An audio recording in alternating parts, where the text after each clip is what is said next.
अजीज दोस्तों नमस्कार। अजीज दोस्तों, डॉक्टर सैयद आसिफ किरमानी साहब कह रहे हैं कि ये कंपनी अब ज़्यादा देर चलती नज़र नहीं आती। ये कंपनी का मतलब है शहबाज शरीफ आसिम मुनीर का अलायंस। आसिम मुनीर शहबाज शरीफ को ज़बरदस्ती लाए थे, जो कि हारा हुआ था। बिल्कुल ही इमरान खान की पार्टी जीती थी। तो आसिफ किरमानी कह रहे हैं कि ये कंपनी अब ज़्यादा देर चलती नज़र नहीं आती। इसे लाने वाले अवाम की तकलीफ़ से बहुत आगाह हैं, इनको पता है। फौज ने तो मार्का हक जीत कर अपना हक अदा कर दिया, यानी पिछले साल इंडिया की जंग। लेकिन हुकूमत ने अवाम की मुश्किलात और तकलीफ़ में इजाफा किया। बैंकर वज़ीर ख़जाना को या तो फारिग किया जाएगा या IMF के अजायब घर में भेजा जाएगा। मसला ये है कि ये लोग भी जो क्रिटिसिज्म करते हैं ना, वो भी फौज और आसिम मुनीर को तो देवता बना के पेश करते हैं। शहबाज शरीफ जब भी इकोनॉमी की बात करता है, कर्जा आया सऊदी अरब से, फील्ड मार्शल की कोशिशों से आया। IMF का कर्जा आया, फील्ड मार्शल की कोशिशों से आया। हर चीज़ में फील्ड मार्शल को क्रेडिट। लेकिन जब लानतें पड़ती हैं पेट्रोल की प्राइस पे, पब्लिक की तकलीफ़ों पे, तो फिर शहबाज शरीफ। जबकि आपको अच्छी तरह पता है कि पूरी इकोनॉमी आसिम मुनीर चला रहा है, पूरी domestic security situation Asim Munir चला रहा है, फॉरेन पॉलिसी आसिम मुनीर चला रहा है, पॉलिटिक्स आसिम मुनीर कर रहा है। कि आपको अच्छी तरह पता है कि पाकिस्तान में प्राइम मिनिस्टर से ज़्यादा स्ट्रॉन्ग होम मिनिस्टर नकवी है, मोहसिन नकवी। सब चीज़ें तो वही कर रहा है। हर चीज़ आर्मी चला रही है, लेकिन बुराइयों का सारा मुद्दा इसके ऊपर डाला जा रहा है। तो ये पाकिस्तान में शुरू से होता है। ये जिस गवर्नमेंट को, जिस पॉलिटिकल पार्टी को गवर्नमेंट में लेके आते हैं ना, उसको गंदा करते रहते हैं। इनकी हिस्ट्री रही है। अगर मैं पुरानी उस पर जाऊंगा नहीं, मुशर्रफ के बाद से देखें आप, तो बेनज़ीर भुट्टो के कत्ल का फ़ायदा उठा के आसिफ जरदारी की पीपल्स पार्टी ने गवर्नमेंट कर ली। उनको एक हद तक फ्री हैंड मिला था कि नया नया आर्मी गंदी हुई थी, मुशर्रफ को हटाया था। लेकिन आसिफ जरदारी के एंड के उसमें राहिल शरीफ भगवान बना हुआ था। फिर नवाज शरीफ आता है तो इन्होंने तहरीक लब्बैक पाकिस्तान क्रिएट की, और तहरीक लब्बैक पाकिस्तान के ज़रिए नवाज शरीफ के ख़िलाफ़ धरने, इमरान खान को मजबूत किया। इमरान खान के धरने नवाज शरीफ को चलने नहीं दिया। फिर आया वापस इमरान खान का दौर, तो वही लब्बैक पाकिस्तान जो इमरान खान, जो नवाज शरीफ के ख़िलाफ़ यूज़ करते गए, उसको इमरान खान के ख़िलाफ़ यूज़ किया, और इमरान खान को भी कहीं चलने नहीं दिया। हालांकि बैकग्राउंड में इमरान खान खुद मानता था कि हर चीज़ बाजवा चला रहा है। और अब ये सरकार आई है तो इसको भी मुसलसल घसीटा दिया जा रहा है, गंदा किया जा रहा है। किसी वक्त भी फारिग किया जा सकता है, तो उनके पास ग्राउंड मौजूद होते हैं। मैंने कल भी बयान दिया है, और मैं ये तो बहुत दफ़ा कह चुका हूँ मीडिया के ऊपर भी, बगैर किसी तकलीफ के। I don't hold back anything. जो भी मेरे दिमाग में, दिल में आता है, मैं कह देता हूँ। बालों का जो है साथी मेरे मिलिट्री जो है वो सरजनश भी करते हैं। लेकिन ये मैंने कहा था कि ये एक हाइब्रिड हुकूमत है, और शायद ये मॉडल जो है आज से पहले इन्वेंट हो गया होता तो हमें बहुत सी जो हादसा हुए हैं हमारी तारीख में, वो अवॉइड हो सकते थे। बहरहाल देर आए दुरुस्त आए, जब भी अब ये मॉडल जो है पिछले 2.5-3 साल से चल रहा है। जब से प्राइम मिनिस्टर जो है इलेक्ट हुए हैं, दोबारा इलेक्ट हुए हैं, general field marshal Asim Munir जो है उनकी अपॉइंटमेंट हुई है, तो एक आइडियल रिलेशनशिप है। मैं I am a witness to this relationship. मैं सुबह शाम जो है जब भी मुलाकातें होती हैं, उसमें देखता हूँ कि एक ऐसी कोऑर्डिनेशन है, एक ऐसा जो आप कह सकते हैं इम्तजाज है उसमें पॉलिसीज़ का, कि ये पाकिस्तान के लिए बड़ा खुश आइंद है, बहुत खुश आइंद।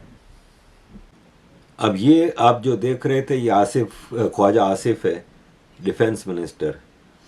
इसने कहा कि मानता है पाकिस्तान की पॉलिटिक्स में आर्मी का टोटल किरदार है, और है, कोई माने के ना माने सबको पता है कि सारा आर्मी का किरदार होता है। और ये अंदर खाने शहबाज शरीफ, नवाज शरीफ, ये सब जानते हैं कि हमारा तो बस हवा के झोंके के ऊपर हम बैठे हुए हैं, किसी वक्त भी हमारा दिया बुझ सकता है। और आर्मी के जनरल्स का एरोगेंस देखें, ये आपने जो देखा ना, ये मिर्ज़ा असलम बेग था। ज़ियाउल हक का हवाई जहाज जब तबाह हुआ तो उसमें इतने सारे जनरल्स थे, और ज़ियाउल हक के बाद जो सीनियर मोस्ट जनरल थे वो तकरीबन उसमें मारे गए। ये असलम बेग बच गया था, और ये असलम बेग भी उस प्लेन में चढ़ना था, लेकिन बावलपुर में जब ये प्लेन में लोड हो रहे थे तो इसने आम की पेटी रखवाई प्लेन में, और फिर इसने जनरल ज़ियाउल हक को कहा कि मैं ज़रा यहाँ पे चीज़ें देख लूँ, आप लोग इधर आए थे, ट्रिप किया था, तो सब लोग चले जाएंगे, तो मैं ज़रा यहाँ पे चीज़ें वीज़ें देख के आता हूँ आपके पास पीछे इस्लामाबाद। हवाई जहाज़ उड़ गया, अभी तो रनवे से जैसे ही उड़ा तो आम की पेटी फटी और सारे जनरल मर गए। तो ये फिर सीनियर मोस्ट बचा था, ये बना आर्मी चीफ। अब इसको तमगाए जमहूरियत दिया, मेडल ऑफ डेमोक्रेसी। क्यों? इसलिए कि इसने ज़ियाउल हक के मार्शल लॉ को कंटिन्यू नहीं किया, और ज़ियाउल हक के मार्शल लॉ को कंटिन्यू करने की इसके अंदर औकात ही नहीं थी, क्योंकि उस वक्त पब्लिक प्रेशर बहुत था, लोग मार्शल लॉ के 11 साल से तंग आए हुए थे। तो इसने ऐसी जमहूरियत लाया, ऐसी डेमोक्रेसी लाया कि बेनज़ीर भुट्टो जब इलेक्शन में 93 सीटें जीतती है, 220 का हाउस था, 93 सीटें जीती थी, लेकिन सिंगल लार्जेस्ट पार्टी थी। तो एमक्यूएम के पास 13 सीटें थीं, जिसको मिला के इसको मेजॉरिटी मिलती थी, तो एमक्यूएम के साथ मिलके इसने हुकूमत बनाई। तो इसको हुकूमत देने से पहले ये मेडल ऑफ डेमोक्रेसी जीतने वाले असलम बेग ने शर्तें रखी थी कि तुम ये नहीं करोगी, वो नहीं करोगी, कश्मीर पॉलिसी में हिस्सा नहीं लोगी तुम। इसको बेनज़ीर ने बाद में बताया कि जब इसको हटाया गया तब बताया कि मुझे तो इतना सिक्योरिटी रिस्क माना हुआ था कि एटॉमिक प्लांट है जो काहुटा का, वहाँ का मैंने ट्रिप करना था, वहाँ मुझे ट्रिप नहीं करने दिया, मुझे मना कर दिया गया। तो ये बेनज़ीर भुट्टो के साथ इन्होंने किया था, ये मेडल ऑफ डेमोक्रेसी। और फिर इसने मेहरान बैंक बनाया था बेनज़ीर भुट्टो ने। तो मेहरान बैंक का जो चीफ था, ये अभी जिसने पीआईए खरीदा है, आरिफ हबीब मेमन, उस आरिफ हबीब का भाई यूनुस हबीब मेहरान बैंक का चीफ था। और यूनुस हबीब के ज़रिए इसने एक अलायंस बनाया था, इस्लामिक जमहूरी इत्तेहाद, जिसका चीफ बनाया था जुल्फ़िकार अली भुट्टो का जो सिंध का चीफ मिनिस्टर था गुलाम मुस्तफ़ा जतोई, उसको उस गठबंधन का चीफ बनाया था। और नवाज शरीफ उसमें सबसे बड़ा लीडर था, जो कि उस वक्त पंजाब का चीफ मिनिस्टर था बेनज़ीर के टाइम में। और यूनुस हबीब के मेहरान बैंक के ज़रिए करोड़ों रुपया इन सारे ओपोजिशन पार्टी के लोगों को बांटे गए थे। तमगा जमहूरियत आपको मिला है, तो आप नहीं समझते कि आपको तमगा जमहूरियत वापस कर देना चाहिए? मत बेकार बात करो, इजाज़त लेके मुझसे बात किया करो। सर मैं वही पूछ रहा हूँ, आपसे पूछ ही रहा हूँ एक सवाल। मैं नहीं जवाब देता, तुम्हें हर बात का जवाब नहीं देता मैं। बलूचिस्तान के मसले पे बात करो, मैंने जवाब दिया है। सुप्रीम कोर्ट में क्या मसला है, क्या होगा, वो अलग बात है। लेकिन सर तमगा जमहूरियत आपको हुकूमत ने दिया था, और उसी हुकूमत के खिलाफ पैसे तकसीम करने का इल्ज़ाम आप पे आया, और बंद करो इसे, फेर दूंगा तुम्हें। तो सर मैं सर सवाल पूछ रहा हूँ आपसे कि तो सर वैसे आप वापस कर देंगे तमगा जमहूरियत? सुनते नहीं है यार, मैं बताऊं तुम्हें तो निकालो फिल्म से। सर आप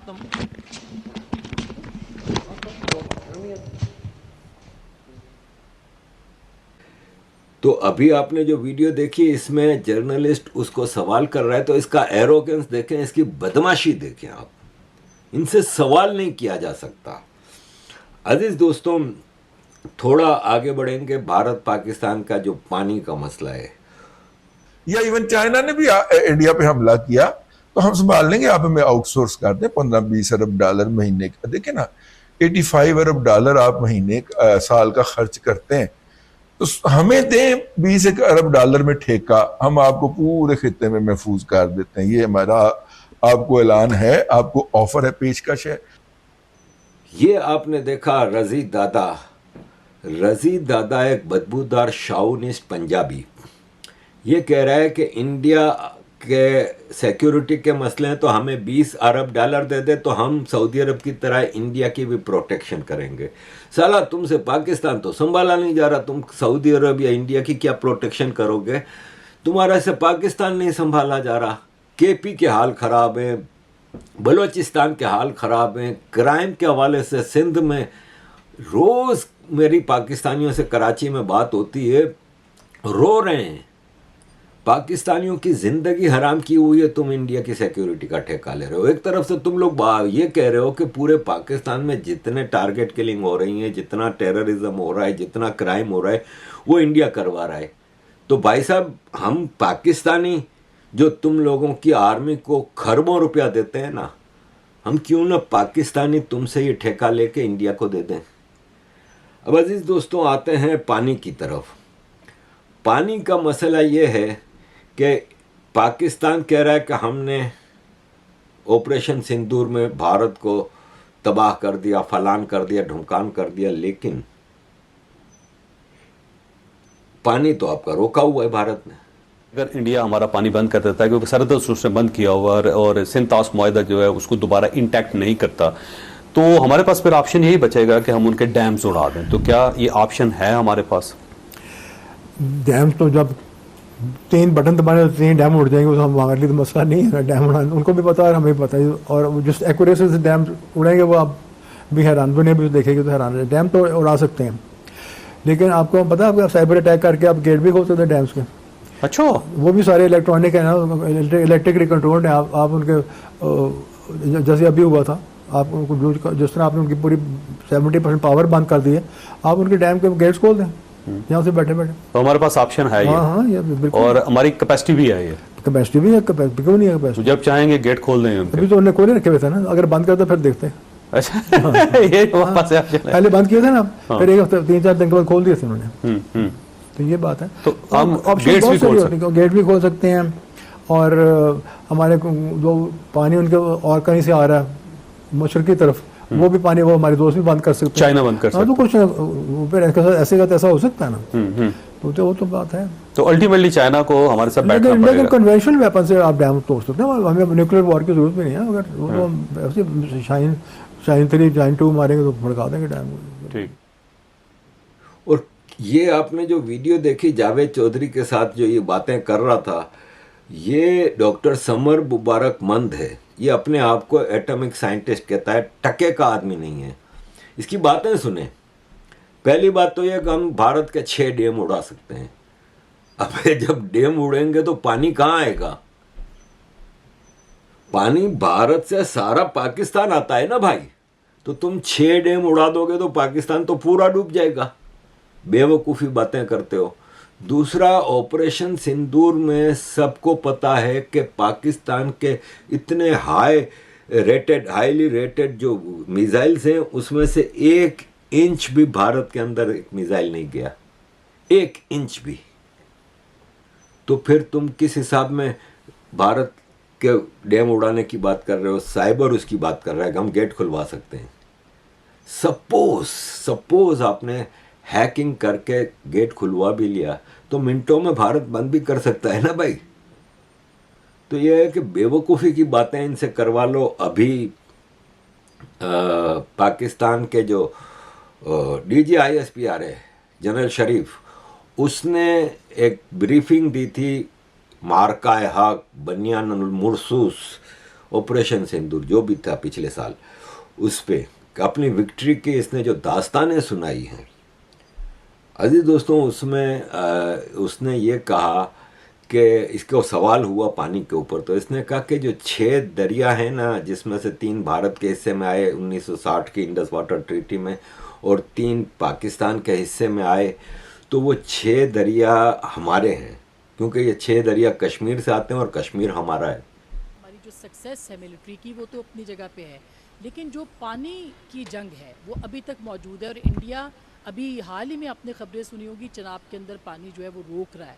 तो अगर ये पानी को रोका जाता है तो इसके हवाले से हमारी क्या स्ट्रेटजी है, क्या लाएअमल है? देखिए, हम हैं ये जो हम तीनों बैठे हुए हैं, and we represent as representatives of the armed forces of Pakistan, we are the final instrument of violence in the hands of the state of Pakistan, in the people of Pakistan. पानी जो सा है is an inalienable right. It is the it is nobody can be allowed कि वो 25 करोड़ आवाम की destiny से खेल सके, because without water there is no life. इस इंस्ट्रूमेंट ऑफ वायलेंस को कब, कहाँ, कैसे इस्तेमाल करना है, ये इख्तियार है पाकिस्तान के अवाम के पास, पाकिस्तान की हुकूमत के पास। हम आपको ये बता सकते हैं कि if anybody wants and will and can and thinks कि वो स्टेटस को चेंज कर सकता है, तो it is for us a matter of minutes to revert back to the status quo. बिल्कुल कोई इसमें शक नहीं होना चाहिए। बट ये इसका इस्तेमाल जो सा है वो आपकी हुकूमत के पास है, अवाम की उमंगों के पास है। मार्का हक हमने लड़ा अवाम की उमंगों के मुताबिक, अस्करी और सियासी क़यादत की बसीरत के मुताबिक। तो that's the way the in A state the legal application of force of this instrument of violence is done and will be done. But on the side note, let me say this, ये पानी, ये जो 6 दरिया है,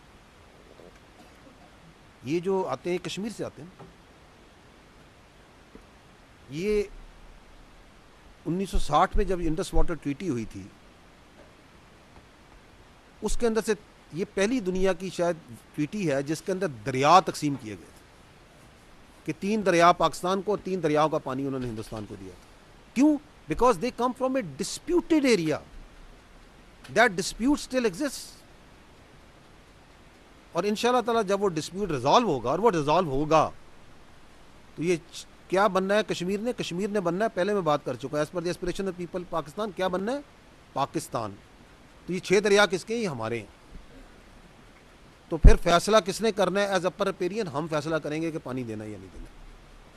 ये है 6 दरियाओं का ultimate मुकद्दर, इसमें भी हमें कोई शक नहीं। और जहाँ तक उन्होंने ये जो एक कि हेल्ड इन अबेंस क्या वो कर देंगे, उसके ऊपर आपको बेहतर जवाब मोफा दे देगा। बाकी जो पानी की वजारत है, जो टेक्निकल लोग हैं, वो दे देंगे कि दुनिया का किसी फोरम में जहाँ इनका केस गया, लोगों ने इसका मजाक उड़ाया, क्या बात करें। Has their any singular place where their context or where their perspective has been given even an iota of respect? No, it doesn't. Because responsible states doesn't do like this. That you start playing around water and you start getting away from your international obligations and your sovereign obligations. It doesn't happen like this. मतलब आप इनकी बेवकूफ़ी की बातों को मतलब आप देख लें कि किस तरह ये बेवकूफ़ी की बातें करते हैं। और ये है कि धमकियां दे रहे हैं कि हम भारत ने अगर हमारा पानी रोका तो हम भारत का ये करेंगे वो करेंगे। अबे अगर रोका का क्या मतलब है? भारत ने पानी रोका हुआ है, इसमें कोई दो राय नहीं है। पाकिस्तान का पानी इंडिया ने रोका हुआ है। पाकिस्तान ने हर दरवाज़ा खटखटा लिया, ट्रंप के पांव पकड़े, सऊदी अरब से रिक्वेस्टें की, यूनाइटेड नेशंस में गए, इंटरनेशनल कोर्ट, हर चीज़ में कर लिया।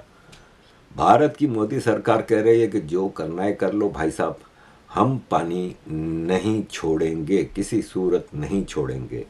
इस सिलसिले में पाकिस्तान के जो फॉरेन मिनिस्टर हैं इसहाक डार के, वो भी कह रहे हैं और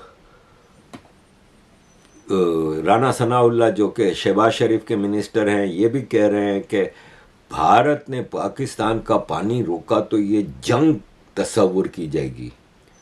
अबे यार 1 साल से तो रोका हुआ है, कर लो ना जंग। भारत ने तो वो जो आप रील देख रहे होते हैं, कोई वीडियो देख रहे होते हैं, तो एक पोज का बटन होता है ना, भारत ने तो ऑपरेशन सिंदूर बंद नहीं किया है, पोज किया हुआ है। भारत इज टोटली रेडी जंग के लिए। तुम लोग कब जा रहे हो जंग करने के लिए, ये सिर्फ इतना बता दो हमें। तो ये इस वक्त सूरत हाल है अजीज़ दोस्तों। ये जो राना सनाउल्लाह और पाकिस्तान के फॉरेन मिनिस्टर इसहाक डार की जो इस हवाले से जो स्टेटमेंट्स हैं वो मैं आपके सामने रखता हूँ। And thank you very much अजीज़ दोस्तों। आपसे विनती है कि जितना ज़्यादा हो सके सपोर्ट करें हमारे कोर्स को, जो मैं कोर्स चला रहा हूँ। ये I am the only Pakistani जो ऑनेस्टली सारी चीज़ें आपके सामने रख रहा हूँ, और हर पाकिस्तानी का अपना एक एजेंडा है जिसमें ज़्यादातर आर्मी को कवरेज देते हैं। जो आर्मी के ख़िलाफ़ बोलते हैं, आदिल राजा या दूसरे, वो पीटीआई की मोहब्बत में बोलते हैं। लेकिन यही पीटीआई आर्मी ने क्रिएट की थी, और कल पीटीआई वापस गवर्नमेंट में आएगी तो आर्मी की मर्ज़ी से ही आएगी, तब ये वापस आर्मी के गुण गाएंगे। लेकिन मैं अकेला हूँ और मेरी इतनी मुश्किलें बढ़ गई हैं कि मैं बगैर सपोर्ट के अब आगे बढ़ नहीं सकता, और मुझे बहुत ज़्यादा सपोर्ट की ज़रूरत है। इसलिए प्लीज़ मुझे मुश्किल से निकालें। थैंक यू वेरी मच अजीज़ दोस्तों for all your support. Kindly keep Rana साहब, सपोर्ट। आपको पहले तो इसहाक डार साहब का आज का एक स्टेटमेंट सुनाता हूँ, फिर उसी से गुफ्तगू शुरू करते हैं। दिखाइएगा जी फॉरेन मिनिस्टर साहब ने क्या कहा। Pakistan is an agrarian economy. Millions of people are dependent on the waters being regulated by this treaty. Please don't forget we gave up three rivers in this treaty. The National Security Committee of Pakistan has made it very clear that any attempt to stop or divert the flow of water belonging to Pakistan as per the Indus Water Treaty and the usurpation of the rights of the low riparian will be considered as an act of war. डार साहब कह रहे हैं कि जो Indus water treaty है उसके तहत हम 3 दरियाओं का पानी तो ईस्टर्न रिवर्स का हमको दे चुके हैं, तो बाकी अगर उसने पानी भारत ने हमारा रोका तो उसको हम as an act of war, हम उसको जंग तस्वुर करेंगे। तो राना साहब, जो खबर यह है कि वो बगलीहार डैम भरने के लिए पाकिस्तानी पानी, जो दरियाओं का पानी बहाव है, उसको रोक रहा है भारत, तो हमारा रद्द-ए-अमल क्या होगा? देखिए, इसमें एक्ट ऑफ वार जो है वो एक बड़ा यानी बामानी और बड़ा यानी स्टेट फ्रेज़ है। इसमें कोई शक शुबे वाली या अदरवाइज इसको कंस्ट्रू करने वाली तो बात नहीं है। Act of war mean act of war. तो हमारा रिस्पॉन्स क्या होगा सर? नहीं, रिस्पॉन्स आप इसमें देखें, इसमें एक्ट ऑफ वॉर कह देना तो काफ़ी नहीं है ना, आप उसके एक काउंटर स्ट्रेटजी बनाते हैं, तो अगर आप ये काम करोगे तो हम ये करेंगे। नहीं, तो उसकी काउंटर स्ट्रेटजी तो यही है ना कि वो जिस चीज़ को एक्ट ऑफ वार तस्वर किया जाएगा या पानी को रोकने की वो जो कोशिश होगी, उस कोशिश को जो है वो डिफ्यूज़ किया जाएगा। क्योंकि चनाब के ऊपर जो इंडिया है, कोशिश डिफ्यूज़ करने का मतलब ये है कि आप उसके बगलीहार डैम को हिट करें। जी बिल्कुल, इसमें जो है वो ये हो सकता है, ये हो सकता है। और इसमें जो ये चनाब पे ये पिछले दिनों चेयरमैन बापड़ा जनरल सईद साहब जो है वो इसी हवाले से उनकी मेरे साथ एक मीटिंग हुई थी, तो उसमें उनका ये कहना था कि चनाब जो है वो उसके ऊपर वो कोई 4-5 छोटे डैम जो है वो तामीर करने जा रहे हैं। शायद कुछ के ऊपर उन्होंने को काम शुरू भी किया है, और उससे वो करेंगे ये कि जब हमें पानी की ज़रूरत होगी तो उसको वहाँ पे होल्ड करेंगे, रोकेंगे, और जब ज़रूरत नहीं होगी तो फिर उसको रिलीज़ करेंगे।